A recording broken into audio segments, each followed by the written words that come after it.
Hello, it's January 25th and it's Bob with a reflection for Burns Day.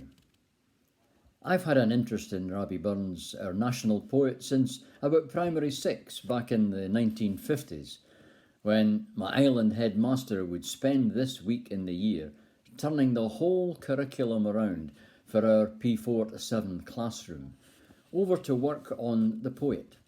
Artwork, stories, history of what life would have been like in those times, geography of Ayrshire, farming in Scotland, music and singing some songs, and a mini Burns supper with a toast to the haggis, Auld Lang Syne, and the headmaster recitation of Tam O'Shanter. It was rare. I kind of forgot about Burns in the years that followed. Nobody in secondary school showed much interest, and it wasn't until I became a teacher myself that I found his work such an inspiration for youngsters. Tam I've mentioned, To a Moose, To a Mountain Daisy, The Toothache, The Louse. These were all great for descriptive writing or painting. Burns was born of the people, a ploughman, made his name as a published poet, was taken up by Edinburgh society, neglected, and died an unhappy man at the early age of 37. His schools where he acquired his fine knowledge were the country tavern and the small cottage, much more valuable places for the student of life than either Glasgow or St Andrews universities. To many adults, his morals and love life are controversial. He had little time for cant and hypocrisy among the gentry, the legal profession and the kirk. But I think his respect for his fellow man and his faith in God was rock solid. What though on hamely fare we dine, wear hodden grey and all that, gie fools their silks and knaves their wine, a man's a man for all that. For all that and all that, their tinsel show and all that, the honest man, though ersy poor, is king o' men for all that.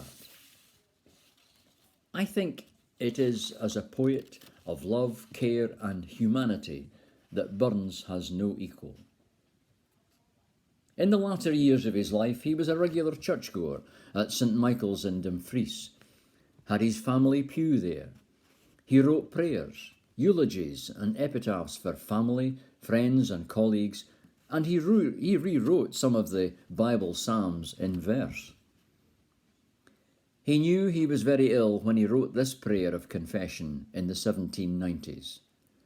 Perhaps we have at some point in our life felt a prayer like this was needed. If I have wandered in those paths of life I ought to shun, as something loudly in my breast remonstrates I have done, thou knowest that thou hast formed me with passions wild and strong, and listening to their witching voice has often led me wrong. Where human weakness has come short, or frailty stepped aside, do thou all good, for such thou art, in shades of darkness hide.